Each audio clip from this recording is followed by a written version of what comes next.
You ever feel like your brain is just static? Like you should be coming up with something brilliant, like an idea, a concept, or literally anything, but all you're getting is a blank screen, a blinking cursor, maybe some dread. Yeah, I've been there. Me too. And the worst part is, the more you try to resist this creative blockage, the tougher it seems to get, the more stubborn it is. But here's the secret. Creativity isn't about waiting around for the right idea to just magically appear for you. It's about making your brain a place where ideas can't help but appear.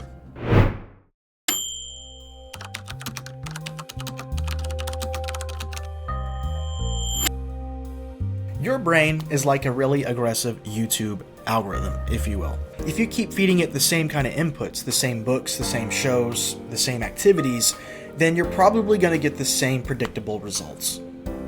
That's why the best creatives intentionally break their algorithms. That could be anything like reading something outside your interests. Watch a terrible movie and figure out how you can make it better, or figure out why you think it's bad in the first place. Or you can even do something like me and go on an internet rabbit hole adventure, and then somehow 3 hours later you find yourself reading about the mating habits of octopuses.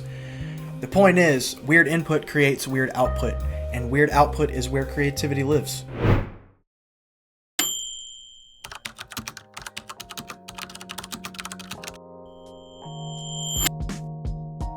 Most people think creativity is about creating something that no one has ever thought of before, no one has ever seen before. But the truth is, there are hardly any original ideas.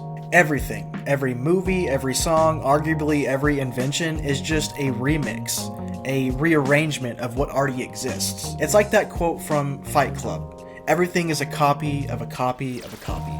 Now yes, of course, there's the 5 to 10% truly original ideas, but let's be honest here, it may be 5%, maybe. Instead of pressuring yourself to create something brand new, why not be a little bit of a mad scientist?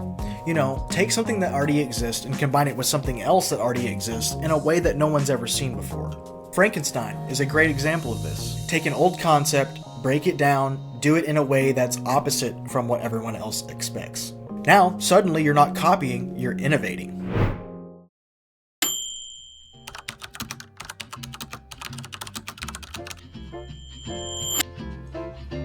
Okay, this one sounds dumb, but trust me, it works. When you try to be brilliant, you can lock up, you can freeze, you cannot know what to do next. It's a lot of pressure. But think about when you try to be ridiculous or even silly, let's say with your friends, for instance.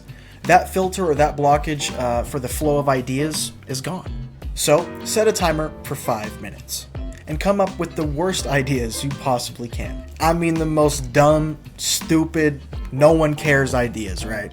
See, the thing is, during this practice you might find that 90% of them are garbage, throw them away, but there might be that 10% that are something. Now guess what? You're in motion.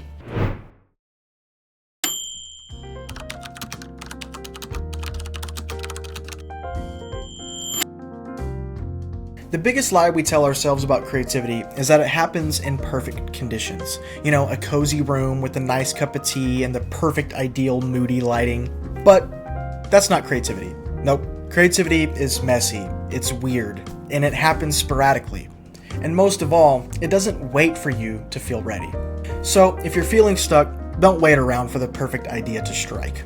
So break the algorithm, act like a mad scientist, and make something absolutely terrible.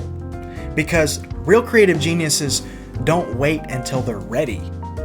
They're the ones willing to start before they know what they're doing.